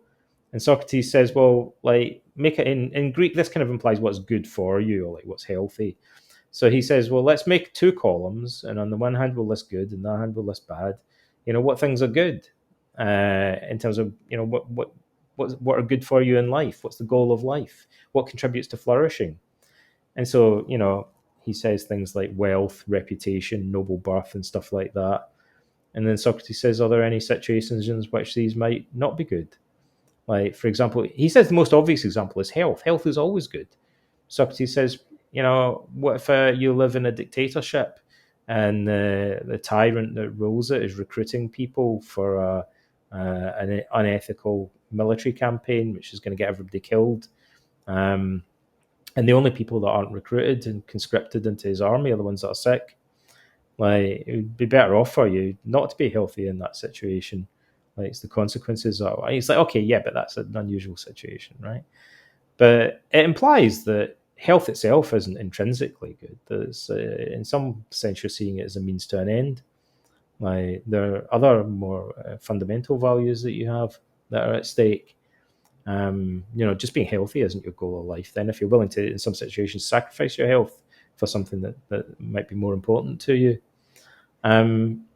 Socrates says famously, one of Plato's dialogues, he says, wealth, for example, seems like a good thing.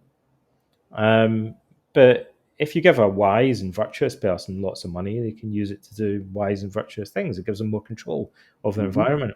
But if you give a load of money to somebody who's vicious and foolish, they're just going to use it to do foolish and vicious stuff. Like, Exactly. so it's not the thing in itself is would be better described as an external advantage, and whether it's good or bad depends on the use that you make of it.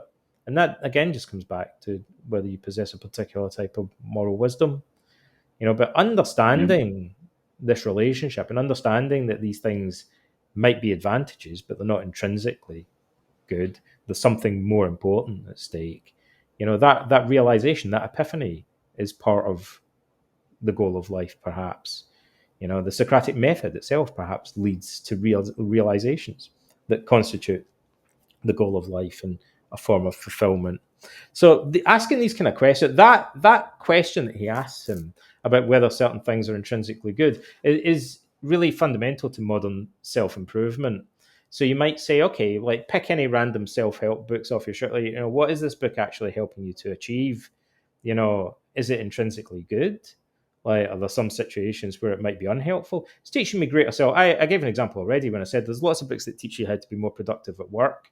Are there any situations where that might be like a bad thing or unhelpful?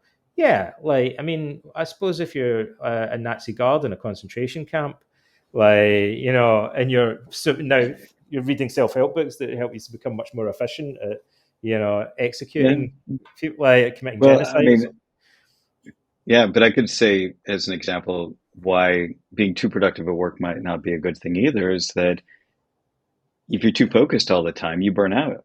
Yeah. And so you need downtime. You need to be lazy sometimes. And oftentimes your creativity and finding the solution to some problem you have come when you're not working on something. So being a little bit lazy, just, sitting around shooting the shit with somebody else might be the best thing you can do for a problem that you're facing right now, is to not focus on it or work on it, because oftentimes the solution comes to you when you're not working on it. And sometimes people who are successful at work end up sacrificing their family relationships as a consequence. Or, it might be that they, at the end of the day, they look back in their career and they think, actually, it wasn't that important to me.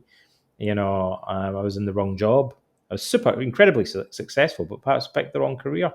Like, if I could go back in time, I would have chosen to go down a different path. So yeah, just learning to question things, basically, as we said earlier, I think is a little bit lacking. But I should say, one of the first things that struck me about the Socratic method, Socrates is sometimes people say, what sort of questions does Socrates ask? And there isn't particularly a type of question that he tends to ask. He's more, what he tends to be doing is creative thinking. So he's often thinking of exceptions, right? The famous example is in the Laches. He says, how would you define courage to some Athenian generals? And they say, standing your ground in the face of the enemy. So staying in phalanx formation, not breaking formation, basically. Socrates says, what if you're in the cavalry and you charge at the enemy, but aren't the cavalry courageous? And they're like, well, that's different. And he says, what if you're fighting a tactical retreat? Like, then you're not in phalanx formation anymore, but you can still fight a retreat bravely rather than just dropping your weapons and running. There's a brave way, courageous way to fight a tactical retreat. And they said, well, that's different. He said, well, what about in times of peace, though, in civilian life? Do people not exhibit courage? Like, and they were like, okay, yeah, like, our definition is too narrow, right? Now, again, it's the same thing. I mean, the definition of courage is kind of almost like a maxim or a rule, like John Peterson's rules, that you should always stand up straight, or that you should always tell the truth, or at least avoid lying, or whatever. They're kind of simplistic maxims. Okay, maybe if they're interpreted flexibly and adaptively with some nuance, but if we allow them to become overly rigid, they can be problematic. But this process of questioning, we called it the cognitive skill of the Socratic method. It's a way of developing what psychologists call cognitive flexibility, like the ability to view things from multiple perspectives. Like, if someone, when people are anxious, like they look at, say someone, or angry, say you call me a jerk, right, or anything, right? You insult me, right? And I might say, man, Eric just insulted me. Like, how dare he? That's just awful, right? And I might feel justified in becoming really enraged and angry about that. Now, when people have a strong emotion, they usually have a kind of tunnel vision, right? That's the only way that I can see this right now, is that you've done something completely unacceptable, right? You shouldn't have insulted me. It's wrong. It's unfair. No decent person would do that. And it's just awful of you to do that. And the angrier I am, the more I'm going to get locked into that one perspective. If I wasn't an angry person, I might think about it from lots of different perspectives. I might slide gracefully from one way of looking at it to another, and I might think maybe Eric was just trying to be funny, and it didn't land, or geez, maybe Eric's having a really bad day today, like, or maybe I offended him, and I don't know why. Or, yeah, he did say that thing and it was a bit off, but he said really nice things to me as well at other times. Like, he doesn't always act like that. So I might be able to kind of shift through these different perspectives. And in these different perspectives, I might acknowledge you did say something, but maybe there's different ways I could interpret your motives. Or maybe I can view it from a broader context or a different angle. Yeah. And so there's like a bunch of available perspectives, right? That ability to switch between them will dilute the intensity of my emotion. And more importantly, it tends to lead to much better problem solving, because I'm more likely to be able to think of a bunch of potential ways of responding, right? But if I'm just locked into one way of looking at it, my anger is going to be a lot more extreme, and I'm going to feel much more limited in terms of what would be an appropriate. There's only going to be one appropriate way to respond, and that would be, with anger, it's to insult you back, or punch you in the nose, or something like that, or storm out in a huff, or something like. I'm going to have very limited repertoire of responses if I'm locked into just a resentful way of looking at it. But Socrates' very method is conducive to identifying exceptions to that initial way of looking at things and gaining this. It's hard for people to understand at first because it's kind of amorphous, like it's a little bit more subtle. It's just the ability to look at things from lots of different angles. People want a formula, they want a rule to follow, they want a strategy to employ. And what Socrates is giving you is a lot of questions. and a process, a more nuanced, more subtle cognitive skill. But that's what resilience consists in. And it's also, you can say many things about it, but another way of phrasing this, it's about freedom, right? And we said earlier that when you place too much importance on someone else's opinion, but also if you become very locked into one emotion and one way of looking at things, you're enslaved. Like you definitely lack freedom, both in terms of your behavior and your emotional range and your thinking. If you, like Socrates, are able to question things and look beyond your initial impressions and tolerate uncertainty and ambiguity and view things, you have a sense of greater expansiveness and freedom in the way that you experience life. And that's what you gain. Plato, I kind of wrestled with this. I mentioned briefly something about Plato's allegory of the cave. Now, usually, Plato's allegory of the cave is used to explain the theory of forms. And I believe, as many scholars do, that Plato's metaphysic of his theory of forms is not something that Socrates believed. I think that's probably Plato putting words into Socrates' mouth. Aristotle says, if I remember rightly, that Plato introduced the theory of forms. And so some scholars take that as evidence that Socrates couldn't have believed in the theory of forms. And it runs counter to the idea that Socrates didn't do metaphysics, and that he, we're told by other authors that Socrates was mainly concerned with practical, ethical questions. He wasn't the type of philosopher that did abstract metaphysics like that. But Plato's allegory of the cave, if we set aside what it says about the theory of forms, I think it also reveals something that is quite Socratic. It's the idea that, when people are in the cave and they're chained and their heads are trapped looking at things from a particular perspective, this is like cognitive rigidity. And if somebody gets outside the cave and they see, the real world and, the colors and, vibrancy of it and how diverse it is, and then they go back into the cave and they try and explain that to the people that are chained there, they're going to think they're nuts. Like, nobody's going to believe them, right? And also, if they try to explain, why would I want to leave the cave? What would I gain? It might be hard for them to articulate what the benefits are, right? Because their own perspective maybe limits them from being able to imagine the benefits. The benefit that the person that leaves the cave have, apart from in relation to the theory of forms and so on, one of the benefits is freedom. They're liberated, and they gain a kind of freedom. But when people are in chains, in mental chains, it's hard for them to imagine what freedom would be like and what the benefits of it would be, right? But once you've been freed from the tyranny of, a particular limited point of view, you never want to go back to it. Once you've been freed from...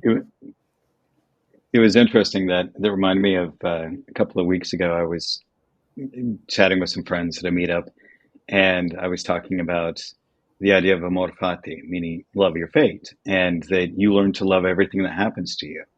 And these people are like, you can't do that. And I'm like, what do you mean you can't do that? They're like, well, I mean, if somebody does something awful to you, you have to hate them. And I'm like, no, you don't have to. You choose to hate them, but you can choose to love them even though they do that. Like, no, you can't. And I'm like, yes. I'm like, you can. Like, and so finally this one kid was just adamant about it. And I pulled him aside and I said, you know what? My father was pretty violent growing up, but there were also a lot of wonderful things about my father that I thought were great, but there was this downside. I could hate him, but I choose to love him. And he just kind of stopped in his tracks and went, oh, okay, I guess, okay, you do have a point there. I guess it could be a choice, but it was just like he was so locked in. No, you can't. If somebody does something wrong, you have to hate them. You've made me think actually this is maybe a better way of expressing what I was trying to say, which is that in psychotherapy, like in cognitive therapy, we identify what people's beliefs are, right? And then we kind of challenge them. And so sometimes clients will say they identify an underlying belief, like you say, that when someone does something bad, you have to punish them, or you have to hate them. It'd be like a common one, right? And often clients will say, but I don't understand how I would apply cognitive therapy to that, because it's true. And they look puzzled, right? This is what we call cognitive fusion. Like, they're so immersed in this belief, they just can't imagine any possible alternative to it, right?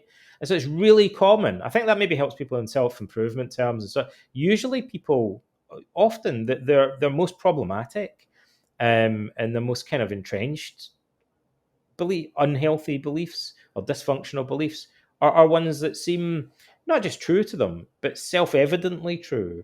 Or often they might just say it's just common sense. It's common sense that if somebody insults you, you should punch them in the face, right? Exactly. And they look at you like you're crazy for thinking, and it takes an effort to get them to acknowledge that not everybody feels that way or thinks that way.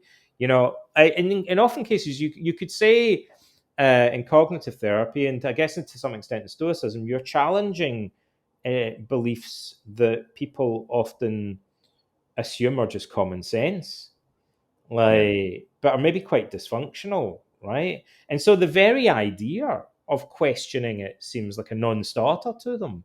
But it's a fact that you should punch someone in the face if they insult you, or it's a fact that you should hate someone. Why would I question? How would I even begin to question that, right? And that's like a red rag to a cognitive therapist in a way. Like, that's a warning sign. This is a sign of that there's quite deep cognitive fusion going on. There's no separation between this perspective and reality, right? So there might be some truth in some of the beliefs that they hold, but there might also be equally plausible alternative ways of interpreting it. Or it might be a belief that actually makes sense in some situations, but then doesn't make sense or doesn't function that well in other situations, right? So that's why people get stuck. I would say, and another level, actually, also, I often find when we're talking about political debate or people arguing about things on the internet and stuff like that, it's the point at which one of the reasons that debates never go anywhere on the internet is because the weakest point in somebody's position, I think, often is often unspoken. It's the premise or assumption that they're not even articulating clearly, because it just seems self-evident and common sense to them. You'll often see in debates people say, like, that the other person's position just seems ridiculous to them and absurd, because it seems common sense. It seems self-evident and beyond question that one of their assumptions is true. But it may be that very assumption that the other person doesn't share. Or people will say that to me. They go, I can't even conceive why someone would disagree with that. And that makes my eyes light up. I think that's really interesting. I mean, I don't know if we're going to get beyond that on the internet, let's say, but that's the fact that you can't even imagine why someone would question your assumption. So Socrates used to interrupt people a lot. He was known for pretending he had a bad memory. He'd say, I've got really bad memory. Could you just speak in one sentence at a time and let me just think about what you said. The sophists would give long speeches. There's a really cool anecdote about a Spartan king, and a sophist came to Sparta, which didn't happen very often, I guess. The Spartans weren't into that kind of thing. But one day, a sophist came to Sparta, and he gave one of their typically long-winded and elaborate speeches about the nature of justice or whatever. And he said to the Spartan king, what did you think about my speech? It's highly acclaimed. It'd be the modern equivalent of a YouTube video from a celebrity intellectual, public intellectual, right? And the Spartan king said, well, it was so long that I don't remember the beginning. And therefore I didn't understand the middle. And hence I can't agree with the conclusion. And that's kind of actually similar to what Socrates says to the sophists. He's like, I kind of need to interrupt you, because someone like Protagoras will want to launch into a big speech about the nature of justice. And Socrates wants to go, whoa, whoa, whoa, whoa, can I just stop you there? Could you define what you mean by the word justice? Like, Yeah. because your entire speech is built upon this foundation that you're just taking for granted. But it's that Yeah. bit So that you you're have to taking, define it first. it's the bit you're taking for granted that Yeah. I don't agree with. Like, if you assume, I mean, actually, it's a sneaky technique, is to treat the weakest part of your argument as a premise that you take for granted. And then all the other stuff you say potentially acts as a kind of smoke screen, like that kind of blinds the audience and covers up the fact that you've kind of hidden out of the way and taken for granted the bit of your argument that's false or most questionable, right? And you could talk all day. You could take a false premise and talk all day and elaborate on it and be talking complete and utter nonsense, right? For hours about it, and people give a big round of applause and look kind of like, think that's fantastic. I think that happens a lot on the internet. But Socrates, when he says he wants us to define virtues, the definition of a virtue is kind of like a premise. So he wants to stop people and look at the things that they're assuming or taking for granted or treating as common sense or self-evident. And that there, you notice the response he gets often is that people act as if he's crazy.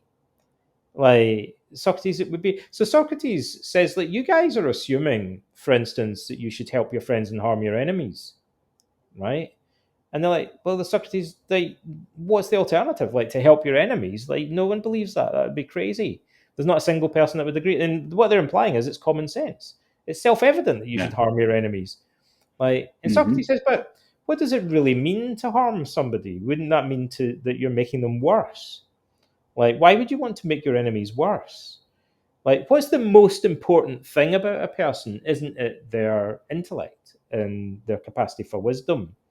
Right. So I guess you could, you might take someone's money away. You might, punch them in the nose. But is that really fundamentally harming them? Like, to genuinely harm somebody, you'd have to harm their capacity for wisdom. And Socrates says, I don't believe, if someone punches me or takes my property or whatever, that they've really harmed me. They've only really harmed me if they were able to damage my wisdom, and they can't really do that to me. Like, so I don't even know how you would desire to harm somebody genuinely. And the irony is, like, so you say that by, say slapping someone in the face, you harm them. But don't you also say that you do that to people in order to improve them? You say you punish people to teach them a lesson. Like, and your claim seems to be that when you punish a child or a criminal or something, you're trying to reform them and therefore improve them morally, right? So aren't you then trying to help them by punishment? You're using something that superficially seems like harm, but your underlying intention is actually to benefit the person by improving them. I mean, if your underlying goal was to make the person worse, that would seem like it's not actually in your interests. Like, you'd be making them into even more of an enemy than they were to begin with. I don't see how that really benefits you. But they think it's self-evident that you should want to harm your enemies and crazy of anyone to question that. And so Socrates, you often get the feeling that Socrates has got such an alien perspective from his interlocutors that they both find each other a bit crazy. Like, he says, no, your perspective, the things you're taking for granted, you think what I say is something that no one else in the world would agree with, and it seems like I'm joking to you or being deliberately absurd. But to me, it seems like the thing that you regard as common sense is kind of incoherent and contradictory and bizarre. There you go. That was your subtitle. Socrates is an alien. Socrates is. Do you know the Greeks called him atopos, which literally means topos is a place or a location. It means like a misfit. It literally means out of place. Like, this guy doesn't belong here. He's like a misfit. Everything about Socrates is ironic and paradoxical. And I think one of those things is that he's the quintessential Athenian philosopher. He's like, he embodies Athens in a sense. But at the same time, the Athenians viewed him as if he was a misfit or an alien. Yeah. All right. Well, I think we're coming up on time here. So any last words you want to share about Socrates, your book?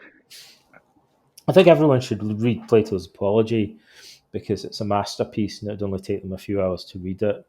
And if this book helps as a kind of on-ramp or a way of making it more accessible, I think a lot of people, maybe naively, when I was a kid, this is kind of what I did. The first thing I picked up was Plato's Republic, like the Penguin Classics edition or whatever. I tried to read it, and I probably got 2 or 3 books into it, and I was like, man, this is getting a bit heavy, or it's like a bit dry.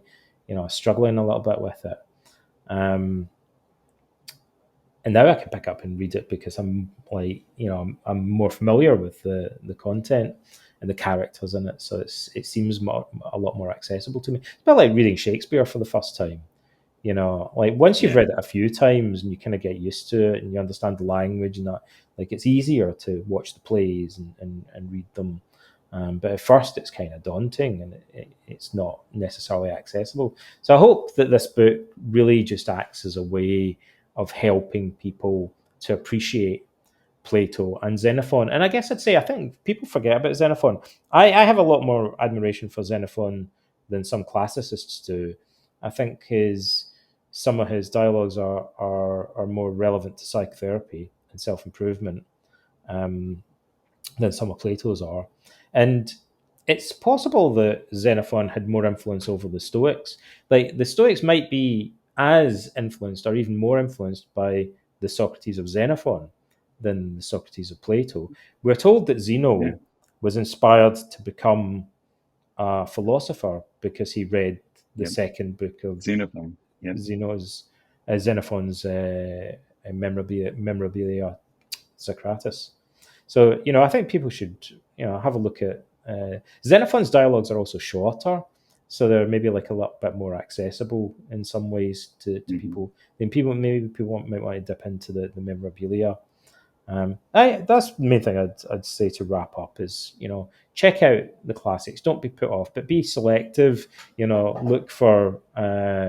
Don't just necessarily dive into Plato's Republic. Or if you want to read Plato's Republic, actually, the advice I would give to people is read book 1 first, and then treat that as a standalone thing. If you feel it's kind of daunting to read the whole thing, just read the first book, because the first book is written in a quite different style from the rest. Some scholars believe it looks like book 1 of the Republic might have been written earlier, and there's a lot more action and kind of variety and colourful characters in it. It's more down to earth. And then the other books kind of get like a little bit more lost in the weeds and a little bit more abstract. Book 1 of the Republic has more of the character of Plato's earlier dialogues. Just read that as a standalone thing, and if it floats your boat, you might want to kind of continue and read the rest of the Republic. But don't be put off by these texts or intimidated by them. I think more people should read them because we have a lot to gain from them. I think fundamentally, people can benefit from Socrates in a way that they can't benefit from modern day sophists in the self-improvement industry who are, just handing out superficial advice and kind of, rules of life and stuff like that. Socrates is encouraging you to think for yourself, and that's always going to be controversial. Some people don't like it, but ultimately, I think it's something that's supported by research in mental health. Yeah, agreed. All right. Well, I appreciate you joining me on this interview, and we'll sign off here. And that's the end of this week's Stoic Coffee Break. I hope you enjoyed this conversation with Donald J. Robertson. I really appreciated his insights and his take on Socrates and how we can apply it in our own lives, and I hope that it's helpful for you as well. As always, be kind to yourself, be kind to others, and thanks for listening.